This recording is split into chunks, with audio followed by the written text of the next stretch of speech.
two brothers built one shoe company together. Then 6 words muttered in a bomb shelter split it into 2. And one of those companies would spend the next 30 years pretending it wasn't fashionable at all, until a single bet turned it into one of the most recognizable names on the planet.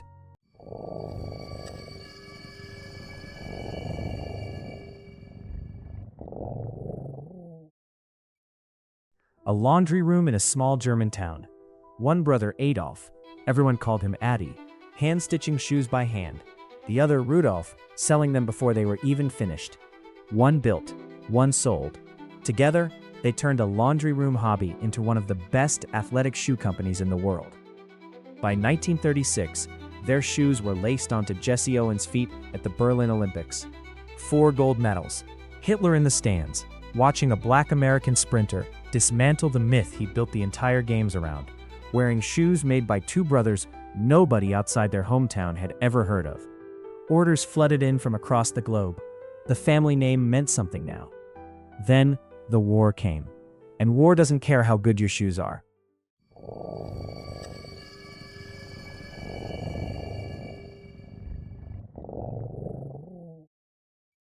The younger brother was sent to the front. The older one stayed home, running the factory alone, and every year apart fed a suspicion neither of them would ever let go. When the war ended and the brothers were reunited, one of them was already convinced the other had used the separation to push him out. Then, one night, bombers flew overhead. The older brother and his wife dove into the nearest shelter, the one his brother's family was already hiding in. He looked up at the planes and said it without thinking, "The dirty bastards are back." He meant the aircraft. His brother was certain he meant him. That's the whole story. That's what ended it. Not a stolen deal, not a proven betrayal. 6 words, in the dark, during an air raid, and a brother who'd already decided to believe the worst. It got worse. American forces detained the younger brother after the war, and he became convinced, permanently and without proof, that his own brother had turned him in. By 1948, 2 men who'd survived a world war together couldn't survive each other.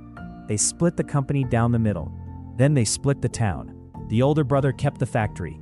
He renamed it after himself, Adidas. The younger brother crossed the river with nothing and started over from scratch. He called it Puma.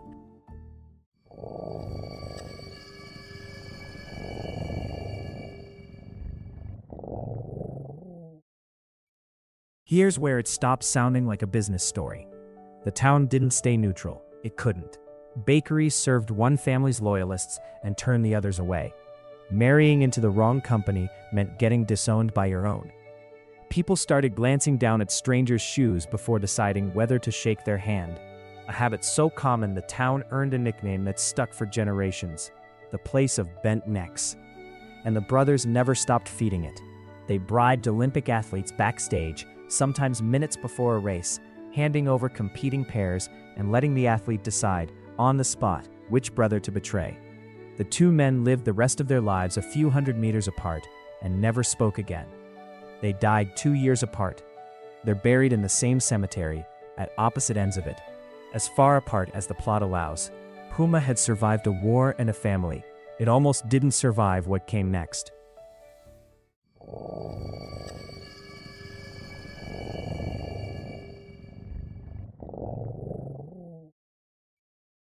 By the early 90s, a faster, louder company out of Oregon, Nike, had eaten deep into everything the brothers once built together. Puma was bleeding money, no clear identity, a brand that used to define the industry, now struggling to explain what it even was anymore.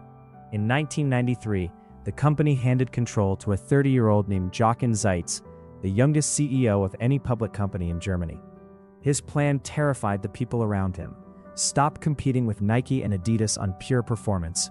Turn the company into something else entirely, a fashion label wearing an athletic brand's name. Inside the building, people thought it would be the thing that finally killed it. It wasn't. It saved it.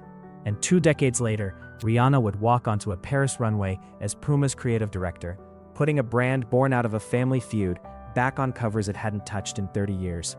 No competitor ever took Puma down. Its own founders nearly did that themselves. Over 6 words, neither of them lived long enough to walk back.